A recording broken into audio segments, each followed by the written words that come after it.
การไปกินนักกะแห่งธรรมะฟังญาติโยมบางท่านตุลุงม่วนดีเนอะมันอย่างแกงโฮกนี่หรอก็ลำดินนะแกงโฮกแกงแคก็ลำมันผสมผสานกันหลายอย่างเนาะพูดถึงเรื่องแกงโฮกขั้วโฮกสมัยก่อนนี่อยู่กับครูบาอาจารย์นี่แกงฮังเลเนี่ยเตื้อก็เอากก็เอาคั่วก็มีใบผักแคบใส่กานอกนั้นก็จะไข่กาของใส่มันนักตำน้ำพริกก็ใส่คั่วจนมันมีกลิ่นหอมแล้วก็มาเจ้าให้กำโซให้กำลำดีบางเตือนนี่ประกอบแกงเลใส่น้ำต้นเอาเข้าปิดฝาน้ำต้นเนี่ยนะบางเตือก็เอาไปฝังดินไว้ก็มีใส่แล้ว5 วัน7 วันเอามาคั่วโคลำโลส้มจำลำไม่นะลำก็ต้องจ้างจ้างทำรายการก็มีสุนอ่างอย่างเงี้ยนะก็ทุกสิ่งทุกอย่างนั้นต้องขอบใจต่อโยมเจ้าหน้าที่ทุกท่านทุกคนตัวเองที่อำนวยความสะดวกถ่ายทอดเสียงแห่งธรรมะคือแก่ญาติแก่โยมที่อยู่ต่างบ้านต่างจองได้รับฟังกันก็ขอบใจต่อญาติโยมทุกท่านทุกคนเนอะที่ให้กำลังอกกำลังใจตุเจ้ามาด้วยดีตลอดก่อนที่เขาจะจะจ่ายอย่างออกไปเขาก็ไหว้พระแล้วก็สวดมนต์เพื่อเป็นการถวายพระพรชัยมงคลแด่สมเด็จพระเจ้าลูกเธอเจ้าฟ้าพัชรกิติยาภาหรือว่าพระองค์พาระยะนี้พระองค์ท่านนั้นประชวรอยู่ก็กับเฮาก็คือเจ็บไข้ได้ป่วยอยู่เนาะก็ขอให้พระองค์ท่านได้หายจากอาการพระประชวรหายเจ็บหายป่วยเป็นอันใดก็ขอให้หายไปมีสุขภาพกายใจแข็งแรงขอพระองค์มีอายุมั่นขวัญยืนได้120 ปียิ่งขึ้นไปยิ่งขึ้นไปเอาละต่อไปก็มาไหว้พระสวดมนต์ด้วยกันเนอตั้งใจเนออะระหังสัมมาสัมพุทโธภควาพระผู้มีพระภาคเจ้าเป็นพระอรหันต์ดับเพลิงกิเลสเพลิงทุกข์สิ้นเชิงตรัสรู้ชอบได้โดยพระองค์เองพุทธังภควันตังอภิวาเทมิข้าพเจ้าอภิวาทพระผู้มีพระภาคเจ้าผู้รู้ผู้ตื่นผู้เบิกบานกราบพระพุทธสวากขาโตภควตาธัมโมพระธรรมเป็นธรรมที่พระผู้มีพระภาคเจ้าตรัสไว้ดีแล้วธัมมังนมัสสา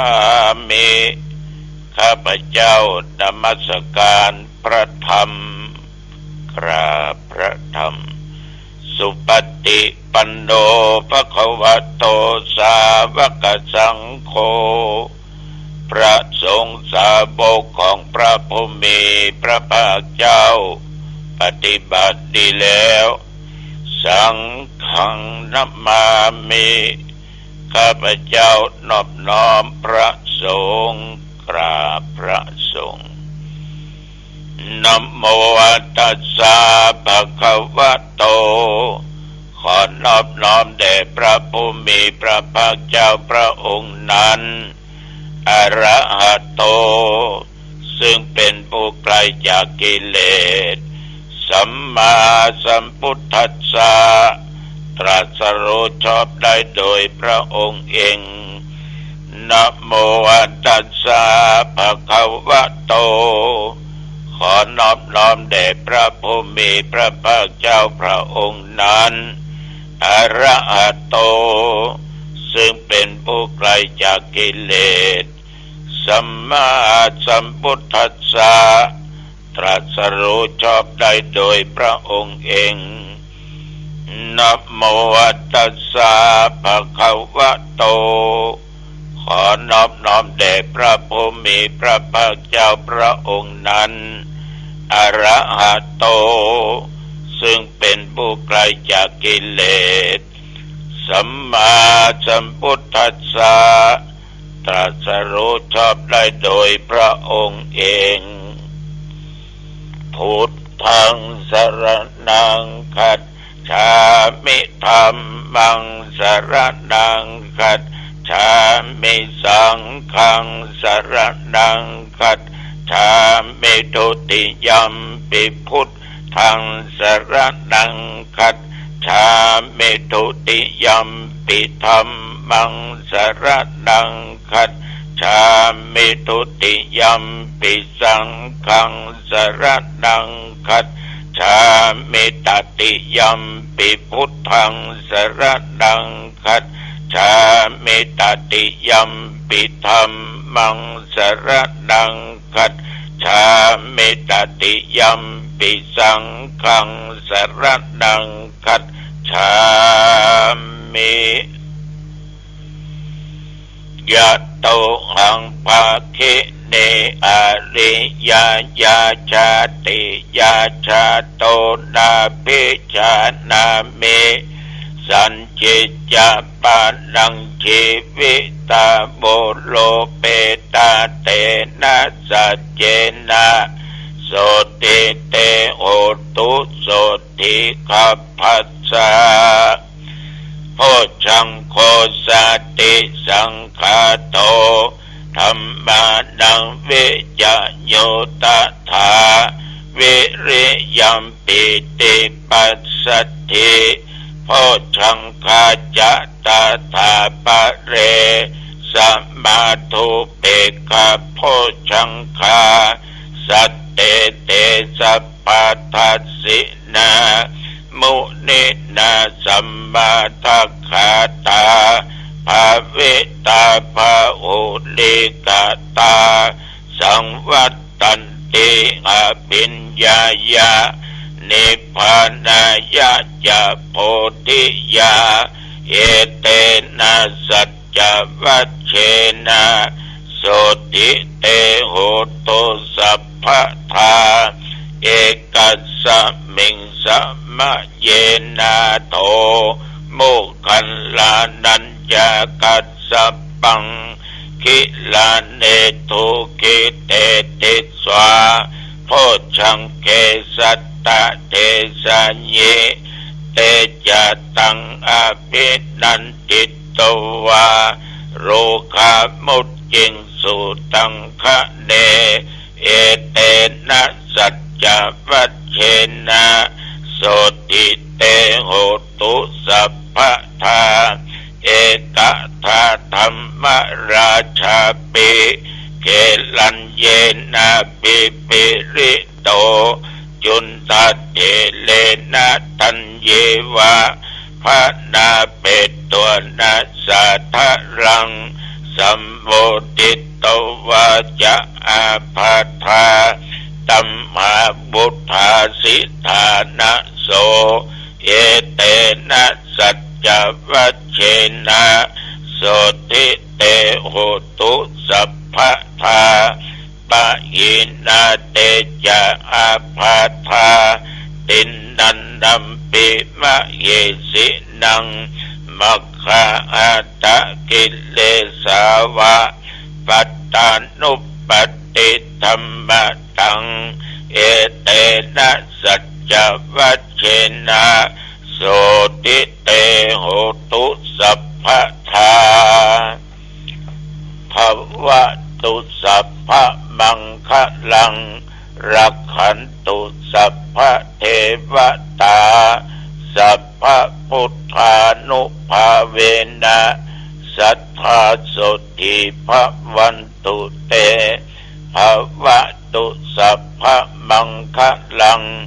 รักขันตุสัพพะเทวตาสัพพะธัมมานุภาเวนะสัทธาโสติภวันตุเตภวะตุสัพพะมังคะลังรักขันตุสัพพะเทวตาสัพพะสังฆานุภาเวนะสัทธาโสติภวันตุเตขอถวายพระพรกรมอุตุได้ประกาศบอกว่านับตั้งแต่เมื่อตะวันบ่ามาจนถึงปัจจุบันประเดี๋ยวนี้แถวที่บริเวณใกล้เคียงและวัดหนองตอง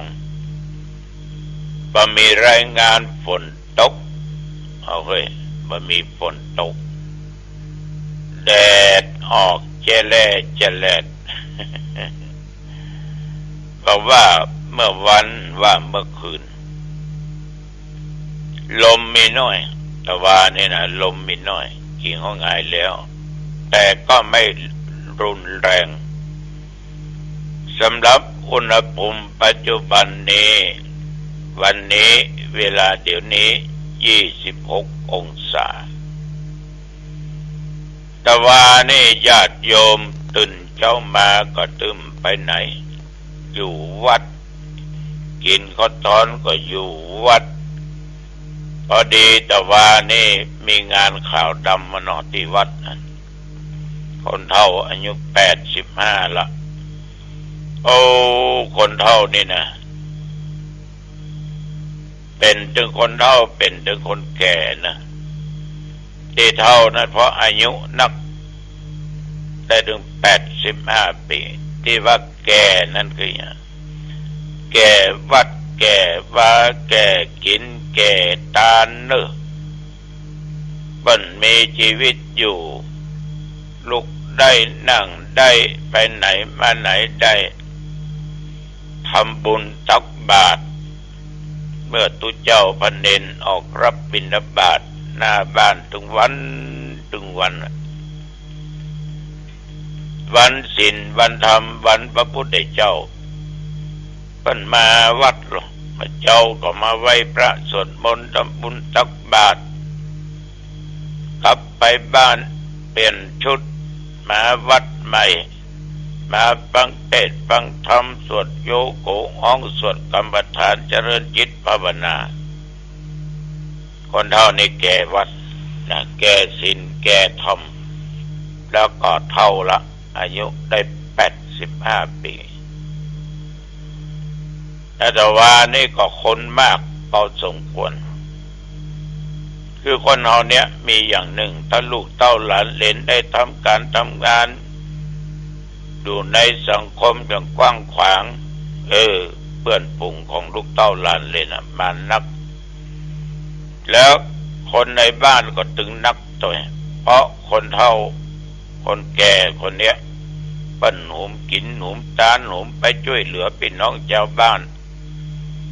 เรียกว่าวัดมีงานก็ไม่ละไม่ขาด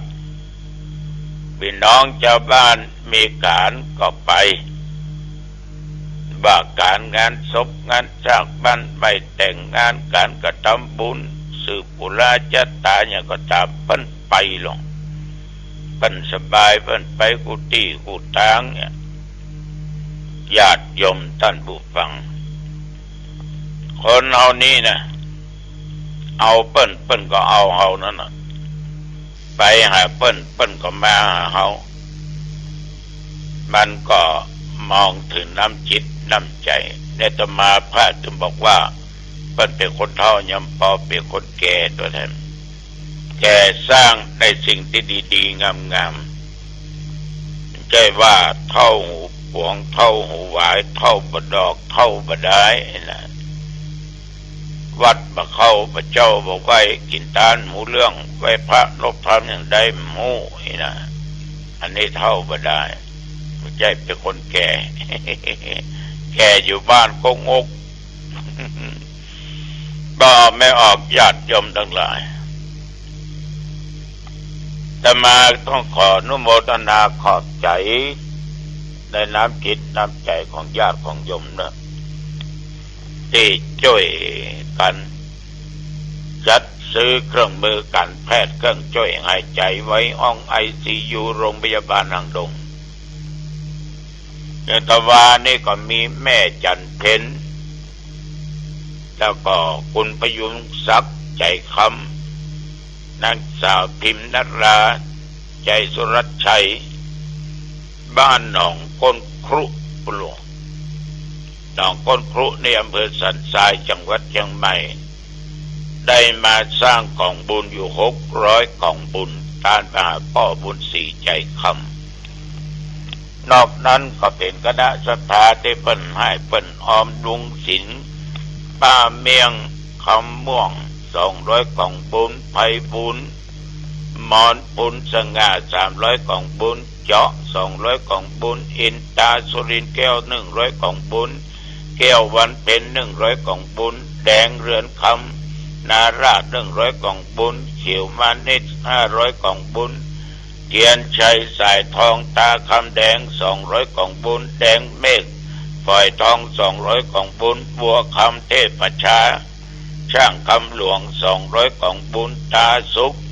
ยายบุญ200กล่องบุญนะอุทัยดีมุนละ300กล่องบุญเกียงคำมั่งมี100กล่องบุญสายทองน้ำจำ100กล่องบุญยายอมราคุณวลิ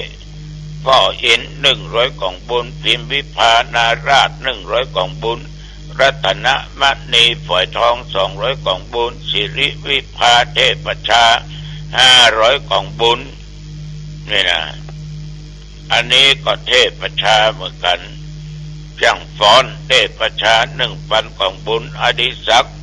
สมมนาธีระตระกูลทอง200กล่องบุญพิเศษชายพิงเจริญศรี100กล่องบุญยมจันทร์ยมพิมพ์วิไร200กล่องบุญผลและยมบางวงสุวรรณ200กล่องบุญลุงปันป้าวัน120กล่องบุญ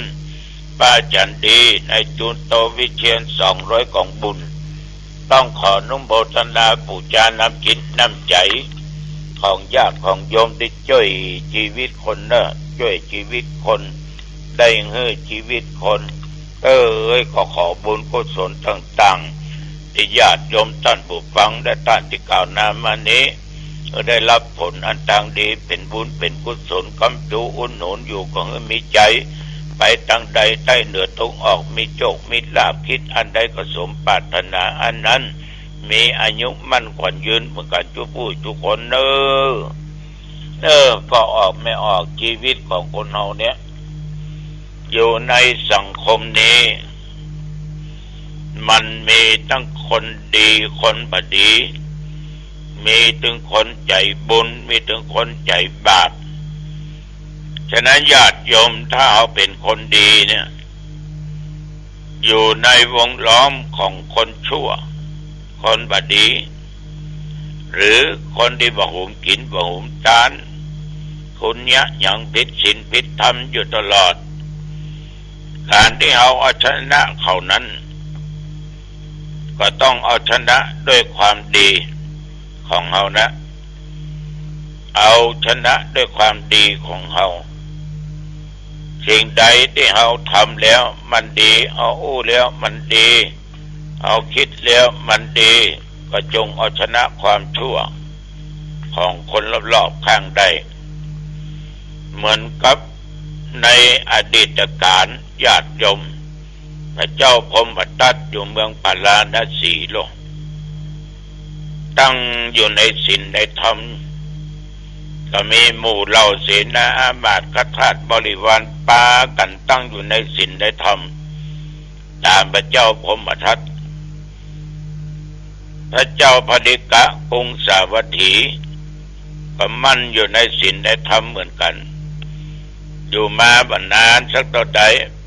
พระมหากษัตริย์ทั้งสององค์นั่นน่ะก็อยากจะรู้ว่าจะมีไผติเตียนว่าก้าวตัวเฮาอย่างใดพ่องตัวเองอย่างใดพ่องพระองค์ตึงพรหมทัตและพันลิกะญาติโยมก็ได้ปลอมตัวขึ้นรถ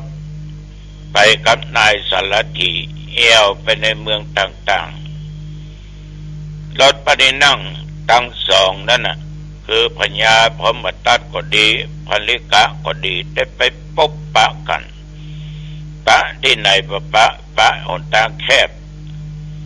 นายสารถีทั้งสองฝ่ายต่างก็มายอมหลีกต่างไผ่มายอมหลีกต่างคนก็อ้างว่าเป็นสารถีของมหากษัตริย์อันนั้นก็ว่าข้าเป็นสารถีของท่านพรหมทัตอันนี้ก็ข้าก็เป็นสารถีของพันลิกะต่างคนก็ต่างอวดเบ่งมายอมหลีกต่างด้วยกันทีนี้ญาติโยมลงท้ายต่างก็อวดอ้างคุณธรรมของมหากษัตริย์ของตนเพื่อการฟังนายสารถีของพระเจ้าพันลิกะก็อวดว่าโอ้พระเจ้าอยู่หัวของข้าพเจ้าเนี่ยทรงคุณธรรม4อย่างคือชนะผู้เข้มแข็งด้วยความเข้มแข็งตอบเอาชนะผู้อ่อนโยนด้วยความอ่อนโยนตอบเอาชนะคนดีด้วยความดีตอบเอาชนะคนบดีด้วยความบดีตอบ อันนี้นายสารถีของพระเจ้าพันลิกะอวดอย่างนี้เนาะฝ่ายนายสารถีของพระเจ้าพรหมทัตก็ว่าเอาต้านสู้มหากษัตริย์ของเฮาได้มีคุณธรรม4อย่างเหมือนกันนะคือ1เอาชนะคนโกรธด้วยความบักโกรธตอบ2เอาชนะคนเลวด้วยความดี3